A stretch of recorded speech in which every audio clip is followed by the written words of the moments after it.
하나님의 말씀 봉독하겠습니다. 오늘 말씀은 누가복음 15장 3절에서 7절 말씀입니다. 신약성경 121쪽에 있습니다. 누가복음 15장 3절부터 제가 봉독하겠습니다.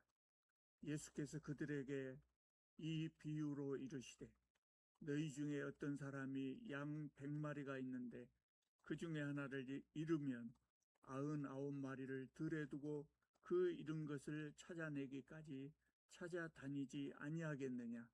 또 찾은즉 즐거워 어깨에 메고 집에 와서 그 벗들과 이웃을 불러 모으고 말하되, 나와 함께 즐기자. 나의 잃은 양을 찾아내었노라 하리라. 내가 너희에게 이르노니 이와 같이 죄인 한 사람이 회개하면 하늘에서는 회개할 것이 없는 의인 99으로 말미암아 기뻐하는 것보다 더하리라. 아멘. 하나님의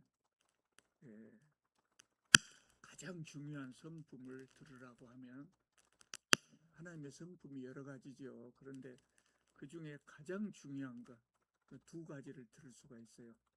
정의와 사랑입니다. 성경 다른 곳에서는 공의라고 이야기하기도 하는데 우리는 정의라는 말을 더 많이 사용하니까 그냥 정의로 생각해도 됩니다. 정의와 사랑입니다. 그 중에 오늘은 하나님의 사랑에 대해서 이야기하려고 합니다. 하나님은 사랑이 참 많으신 분이다, 그렇게 말할 수 있어요. 하나님의 본질이 사랑이다, 그렇게도 말할 수 있습니다. 하나님의 사랑이 가장 극진하게 나타날 때가 언제인 줄 아십니까? 믿지 않는 사람들이 회심할 때, 하나님을 떠난 백성이 다시 돌아올 때, 그럴 때 하나님께서는 가장 기뻐하십니다. 누가복음 15장에는 세 가지 비유가 나옵니다.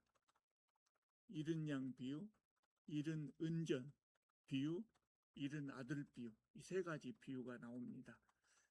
예수께서는 이 비유들을 통해서 회심한 자들에 대한 하나님의 기쁨이 얼마나 큰가, 이것을 우리에게 설명해 주셨어요.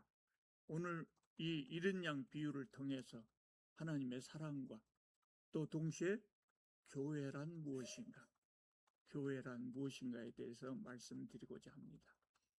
15장 1절을 보면 예수께서 설교하실 때, 예수께서 말씀을 전하실 때 항상 많은 세리들과 죄인들이 모였다 그랬습니다.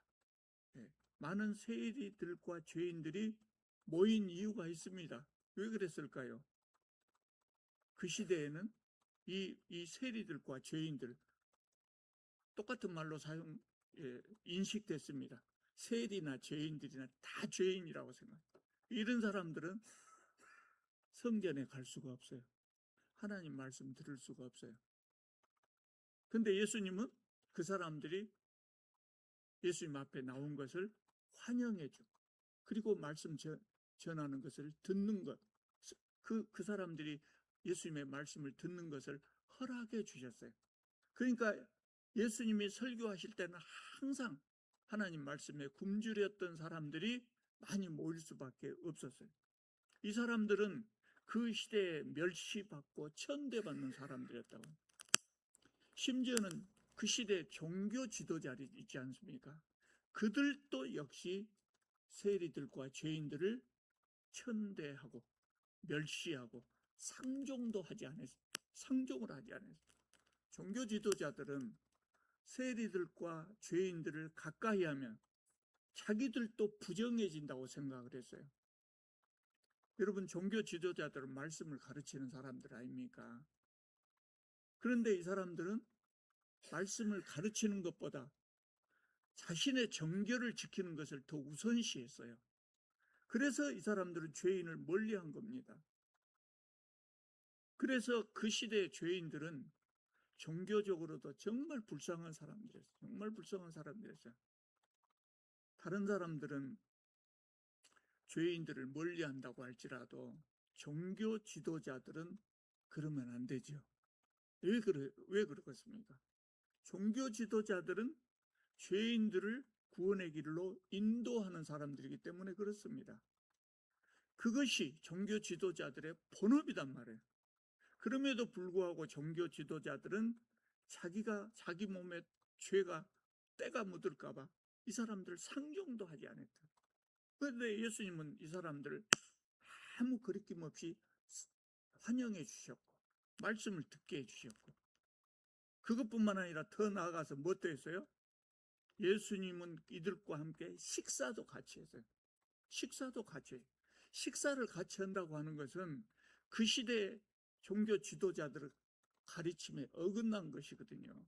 죄인들과 밥을 같이 먹는다? 그러면 똑같이 죄인이 되는 것이에요. 아니, 성경으로 볼 때 그렇단 말이 아니라 그 시대 종교 지도자들이 그렇게 가르쳤다고요. 그러니까 예수께서 그 사람들이 예수님 앞에 와서 말씀을 듣는 것을 허락한 것이 바리새인들이나 서기관들, 종교 지도자들을 보기에 좋게 보이겠습니까? 안 좋게 보이겠습니까? 안 좋게 보이죠. 그래서 예수님을 비난했다고요.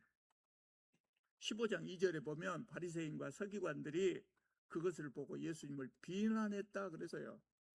그래서 예수께서는 서기관들과 바리새인들의 이 비난을 들으시고 하나님의 마음을 비유를 들어서 설명해 주셨어요. 종교 지도자들이 죄인들이라고 멸시천대하는 그 사람들에 대해서 하나님은 어떤 마음을 갖고 계신가, 이것을 오늘 본문 이 비유를 통해서 말씀하셨어요. 여러분 잘 아시는 것이죠. 너희 중에 누가 양 100마리가 있다고 하자. 그 중에 한 마리를 잃었다. 그러면 그냥 있을 거냐? 99마리 들에다 놔두고 잃은 양 한 마리를 찾으러 가지 않겠느냐? 찾은 다음에는 기뻐하면서 그 양을 어깨에 메고 집에 오지 않겠느냐? 또 친구들을 불러서, 이웃을 불러서 자랑하면서 함께 기뻐하지 않겠느냐? 이 말씀입니다. 양을 잃었다면 목자들은 누구나 찾으러 가겠죠. 누구나 찾으러 갑니다. 특별히 인정이 많은 목자만 그런 것이 아니고 어떤 목자라도 찾으러 갑니다. 하물며 하나님 어떠시겠습니까?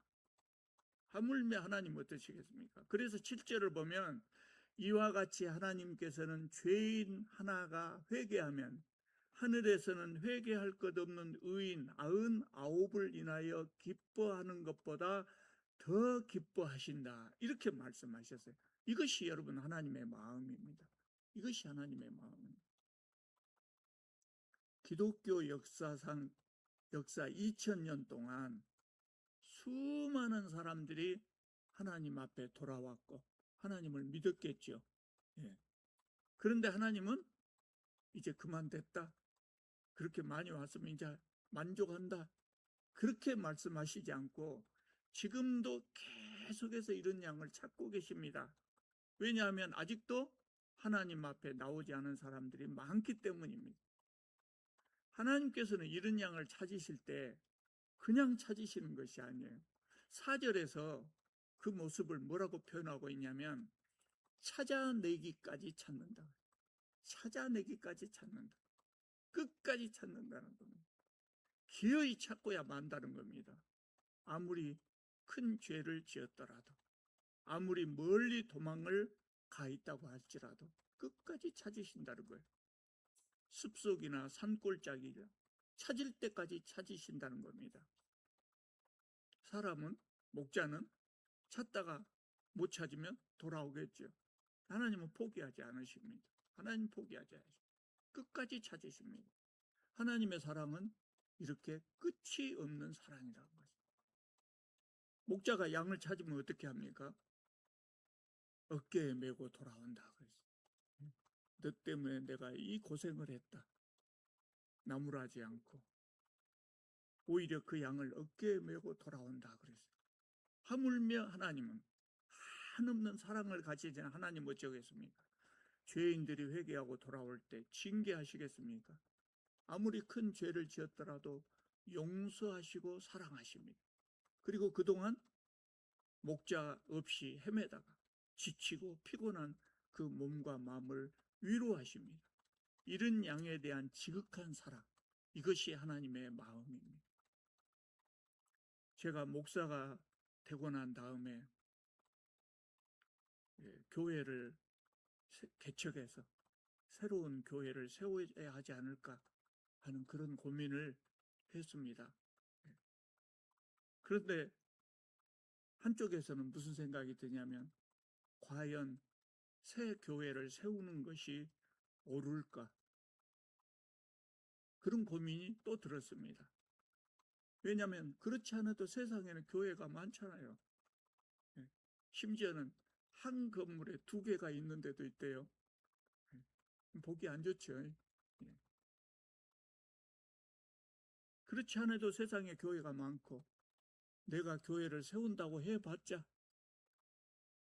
1층도 아니고, 우리 교회처럼 1층도 아니고, 남의 건물 2층 조그만한데 빌리든지 지하실 빌려서 예배 드릴 텐데, 세상 사람들이 볼 때 꾀죄죄하게 보이는 그런 교회 하나를 더 세우는 것이 의미가 있을까?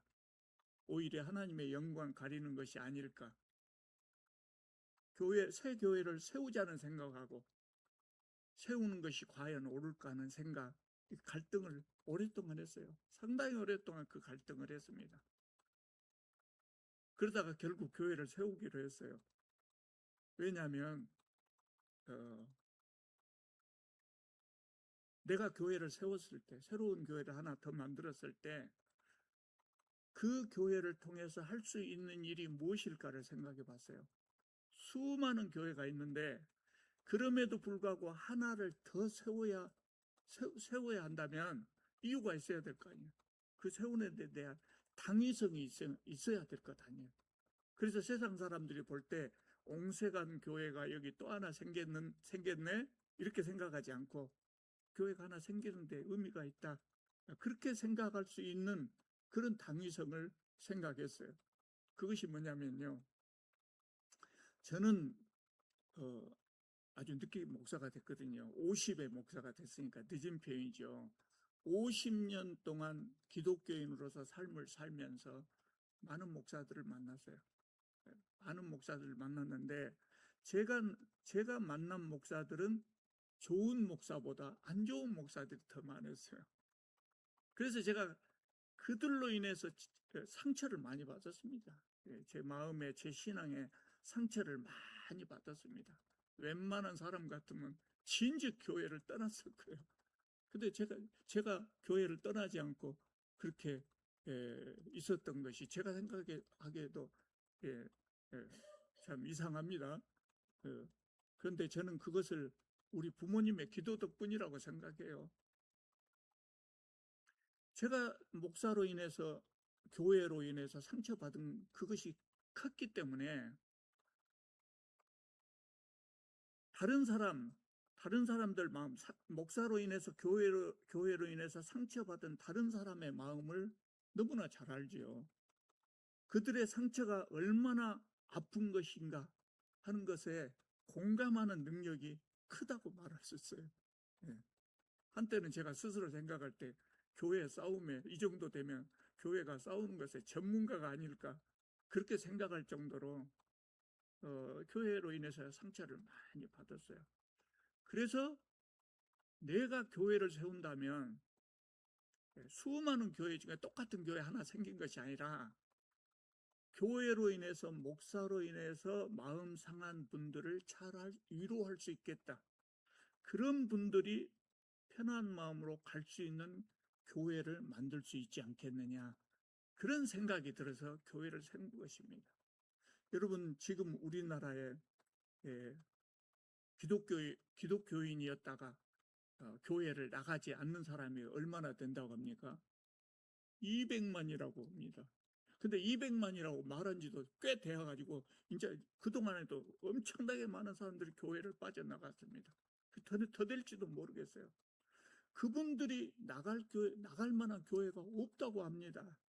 그래서 그런 분들이 위로받을 수 있는 교회를 세운다면 흔하고 흔한 교회 하나 더 생기는 것은 아니지 않을까, 그런 생각이 들었어요. 그래서 제가 그 생각을 가지고 조그마한 교회를 세우고 18년 동안 그 교회에서 목회를 한 겁니다. 그 마음을 품고 상처받은 성도들을 위로하고 그들의 신앙을 다시 세워주고 구원의 길을 함께 가는 것, 그것이 제가 교회를 세운 목적이었어요. 그때 세웠던 그 교회는 자비랑 교회나 무기명 헌금과 같은 특징도 있었지만, 그런 제도들은 목사를 신뢰하지 못하는 성도들에게 신뢰를 주고 그 사람들을 위로하기 위한 제도였지, 그것 자체가 목적은 아니었어요. 교회를 세운 목적은 상처받은 성도들을 위로하고 신앙을 다시 세워주고 구원의 길을 함께 가는 것이었습니다.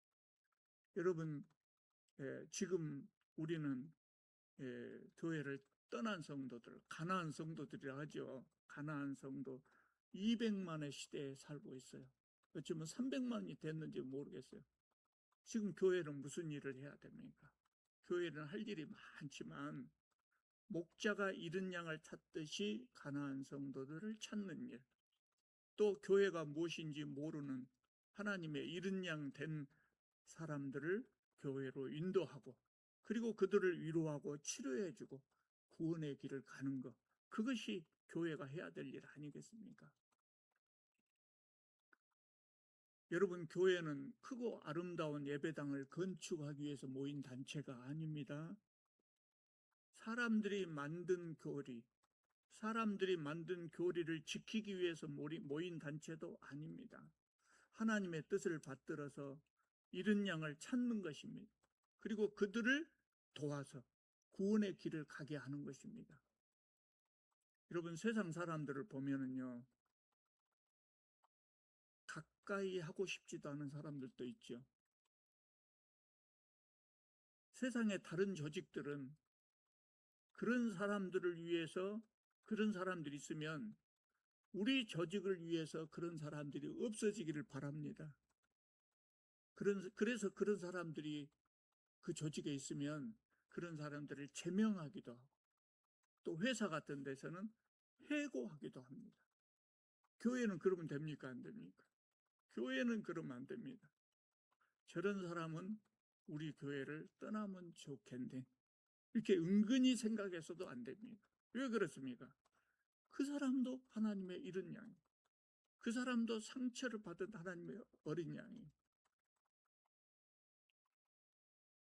우리가 열심히 그 사람을 위해서 열심히 노력했음에도 불구하고 정착하지 못하고 교회를 떠나면 그거야 어쩔 수가 없죠. 최선을 다했는데 떠나면 어쩔 수가 없죠. 또 교회 안에 와서도 회개하지 못하고 못된 짓만 계속하고 있으면 교회가 그 사람을 징계할 수도 있지요. 근데 그때 징계는 쫓아내기 위한 징계가 아니고 고쳐주기 위한 징계, 고쳐주기 위한 징계. 하여튼 우리는 어떤 방법으로든지 최선을 다해서 성도를 섬겨야 됩니다. 왜 그렇습니까? 그것이 교회다. 그것이 교회예요. 다른 이유가 있을 수가 없어요. 교회의 본질이 바로 그것입니다. 어떤 사람이, 제가 잘 아는 어떤 사람이 사랑하는 여자하고 결혼을 했는데 그럼에도 불구하고 신혼 초에 자주 다퉜답니다. 자주 다투. 그렇게 다투던 어느 날 아내가 이렇게 말을 해요. 당신은 왜 그렇게 화를 잘 내느냐? 너무나 자주 화를 내고 화를 내지 안 해도 될 일을 화를 내. 그 내가 너무 힘들다. 그렇게 이야기를 했다 그래요. 그 사람이 속으로 놀랬어요. 놀란 태를 낼 수가 없었지만 놀랬다 그래요. 왜 놀랬냐면 나는 화를 낸 적이 없는데 아내가 자기를 보고 화를 낸다고 하는 거예요. 그래 놀랬어요. 이 사람도 세상을 그냥 사는 사람이 아니기 때문에 아내가 화를 낸다고 하면 내가 언제 화냈냐? 그럴 수 있는데 자기 태도를 곰곰이 생각해 본 거예요. 왜 나는 화를 안 냈는데 아내가 화를 냈다고 했을까? 생각해 본 거예요. 그랬더니 아내가 그 말을 할 만하다고 생각됐어요. 자기는 화를 낸 것이 아니었는데 자신의 언어 습관이 화가 난 것처럼 짜증이 난 것처럼 늘 그렇게 말을 했었다. 그래서 내가 왜 내 언어 습관이 그렇게 됐을까? 또 생각을 해봤더니 이 사람이 그 결혼하기 전까지 자주 아팠어요. 자주 아팠어. 죽을 병은 아닌데 자꾸 통증이 들고 통증이 나고 이렇게 아팠다는 거예요. 아플 때마다 마음이 상하잖아요. 아플 때마다 마음이 상해. 그래서 자기는 평범하게 이렇게 말한다고 했지만 옆에 있는 다른 사람들한테 늘 짜증 섞인 말을 하고 있었던 겁니다. 그것을 들은 사람들이, 가족들이 너 그러면 안 된다 이렇게 말해줬으면 좋을 텐데 가족들이 그 사람의 말을 듣고도 그것에 대해서 아무 말도 불평을 하지 않고 참아줬던 거예요. 그 형제들이, 부모들이 그 사람의 짜증을 듣고도 참아줬던 것입니다. 그러니까 그 사람은 자기의 그런 모습, 자기 말 속에 짜증이 섞여 있고 화낸 것처럼 말하는 것에 대해서 인지하지도 못하고 그렇게 그 언어 습관이 그렇게 들었던 것입니다. 가족들이 불편하지 않았겠습니까? 네, 많이 불편했을 거예요. 그럼에도 불구하고 저놈 자식이 없어졌으면 좋겠다 이런 생각 했겠습니까? 안 했겠습니까? 안 하죠. 왜 가족들이 그런 생각을 하지 않고 이 사람을 참아줬겠습니까? 왜 참아줬습니까? 간단해요. 이유가 없어요. 그냥 가족이기 때문에 가족이니까. 그것이 가족이단 말이에요.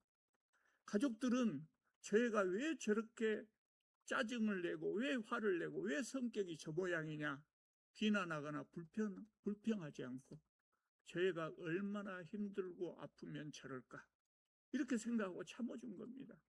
그러니까 가족들은 그 사람의 짜증에 대해서 불평하기보다 연민을 먼저 느꼈던 것입니다. 여러분 그것이 가족이거든요. 교회 안에 못난 성도들도 있고 못된 성도들도 있고 있어요. 왜 우리가 그 사람들을 향해서 참아줘야 합니까? 쫓아내버리면 간단할 텐데 왜 참아야 됩니까? 가족이기 때문에 그렇습니다. 저는 교회를 설명할 때 가장 적절한 단어가 가족이라고 생각합니다. 물론 피를 나눈 가족만큼 가깝지는 않죠. 피를 나눈 가족만큼은 아니라고 할지라도 교회 공동체를 생각할 때 가장 그럴듯하게 설명할 수 있는 말이 가족 공동체라고 생각을 합니다. 그래서 우리가 가족에 대해서 참고 연민을 느끼듯이 교회에서도 역시 그래야 됩니다. 한 사람 한 사람, 우리 성도들 한 사람 한 사람 어떤 사람이니까 하나님께서 애써서 찾으신 이런 양이단 말이에요. 그래서 참아야 됩니다. 그 사람도 신앙생활을 잘할 수 있도록 참아주고 배려하고 도와줘야 합니다. 그것이 교회입니다. 그 사람이 어느 날 사라져버리면 편하겠죠. 내가 참 편하겠죠. 그러나 그것은 하나님의 뜻이 아니에요. 그 사람이 다시 잃은 양이 되어버리는 겁니다. 하나님의 뜻이 아니에요. 내가 다른 성도에 대해서 마음속으로 저 사람 없어지면 좋겠다 생각한다는 것은 다른 사람도 역시 나에 대해서 그렇게 생각할 수 있다는 겁니다. 그러면 그것이 뭔 교회겠어요? 그 교회 아닙니다. 여러분 교회란 무엇입니까? 교회란 여러 가지로 말할 수 있지만 저는 가장 제 마음에 가깝게 와닿는 말이 뭐냐면 교회는 함께 구원의 길을 가는 거다. 함께 구원의 길을 가는 것이다. 한 사람도 낙오되지 않고 다 같이 어깨동무하고 구원의 길을 가는 것이다. 그러면 어떻게 해야 됩니까? 서로 도와요. 조금 부족한 사람이라고 할지라도 못난 사람이라고 할지라도 좀 마음에 들지 않는 사람이라고 할지라도 낙오되지 않도록 배려하고 도와주면서 그렇게 구원의 길을 가는 겁니다. 어떻게 생각하면 문제가 있는 사람일수록 오히려 더 배려하고 도와줘야 되는 거예요. 그 사람의 불평에 대해 그 사람의 그 문제에 대해서 내가 불평하기보다 뭐를 먼저 해야 돼요?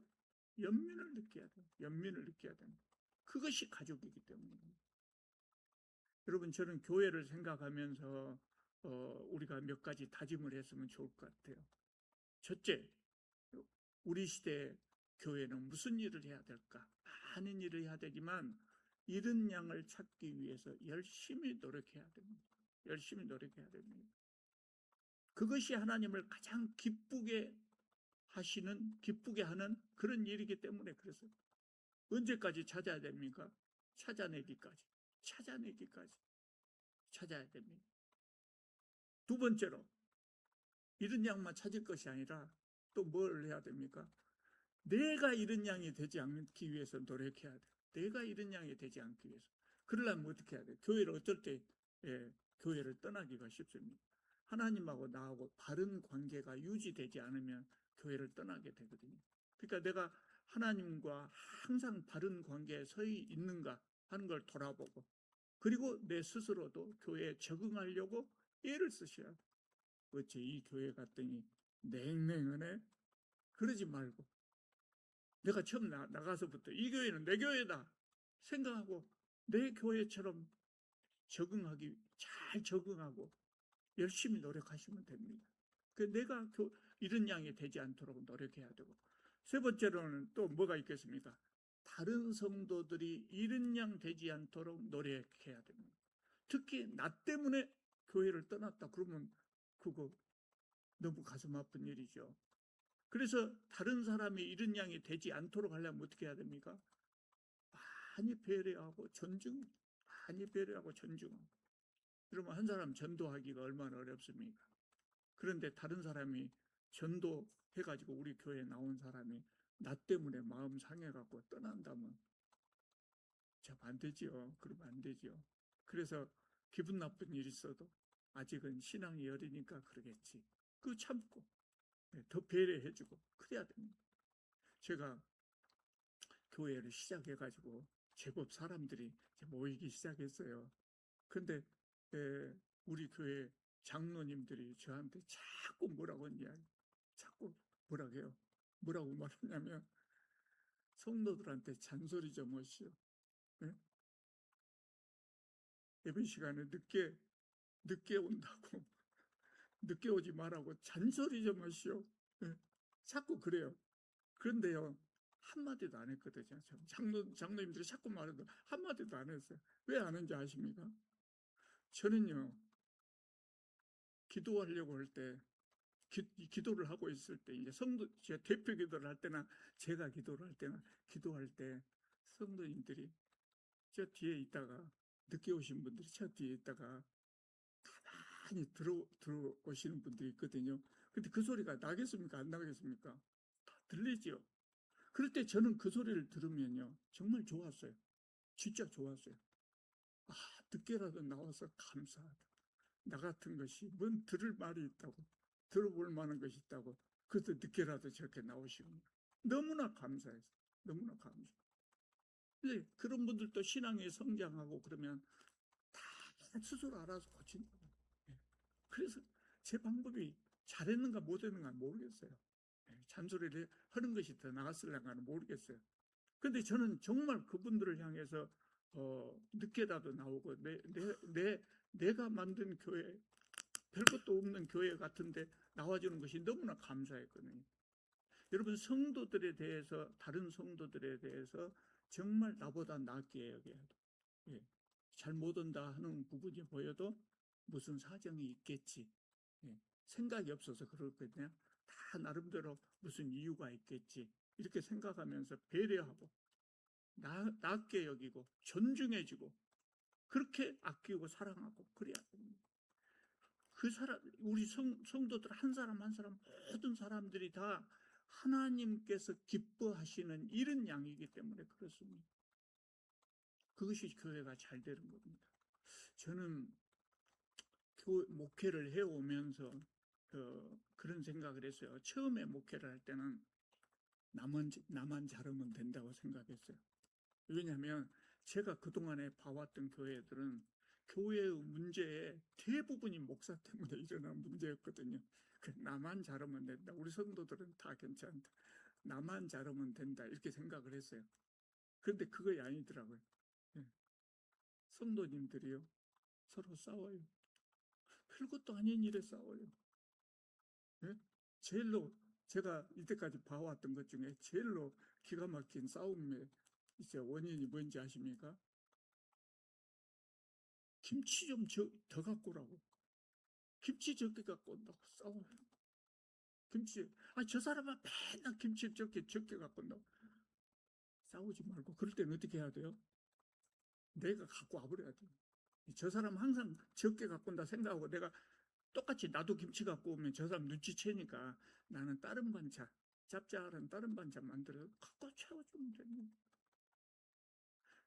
그래서 제가 교회를 20년 이상 목회를 하면서 느낀 점이 있어요. 교회는 제도가 잘 정비되어 있는 교회. 예? 그러잖아요. 모든 제도가 잘 정비되어 있는 교회. 그러면 좋은 교회라고 생각했어요. 그 이제 두 번째로 제가 생각한 거예요. 근데 그것도 아니더라고요. 성도들이 싸우면 결국 교회를 떠나게 돼요. 교회를 떠나게 돼요. 그럼 교회가 한 사람 한 사람 떠나는 것은 뭐냐면 교회가 허물어지는 것이다. 허물어지는 것. 그래서 중요한 것이 이제 마지막으로 세 번째, 좋은 교회가 되기 위해서 필요한 것 세 번째가 뭐였냐? 화목해야 된다. 화목해야 된다. 네. 그런 생각을 했어요. 여러분, 화목하기가 쉽습니까? 어렵습니까? 쉽지 않아요. 네. 쉽지 않아요. 왜냐하면 우리가 세상에서 살아보면 나이가 많이 먹었다고 해서 인격이 성숙되지 않다고요. 인격이 성숙되지 않은 사람들 우리 옆에 있어요. 우리 옆에 있어요. 근데 다른 데서는 그냥 그런갑다. 그런데 교회 안에서는 그 사람들하고 잘 지내야 돼. 그럼 어떻게 해요? 내가 속이 상하는 수밖에 없지. 내가 속이 상하는 수밖에. 그런 사람 옆에 있으면 어떻게 하랍니까? 우리 교회는 다행히도 없습니다만 그런 사람 옆에 있으면 어떻게 하랍니까? 하나님의 사랑으로 품어주고 배려하고 참아야 돼. 예, 그렇게 한번 참아줄 때마다 하나님께서 그 마음을 아신다. 내 속상한 마음을 하나님 아신다. 그 사람도 언젠가는 알죠. 여러분, 좋은 교회를 만드는 것, 좋은 목사가 있어야 돼. 좋은 제도를 갖춰야 돼. 그보다 더 중요한 것은 요 두 가지 굉장히 중요하잖아요. 더 중요한 것은 화목이다. 내가 그것을 위해서 남을 배려하고 아끼고 살아. 나보다 남을 낫게 여기고 그런 겁니다. 우리는 이른 양 한 마리를 찾고 기뻐하시는 하나님의 마음을 모두가 소유할 수 있기를 바랍니다. 기도드리겠습니다.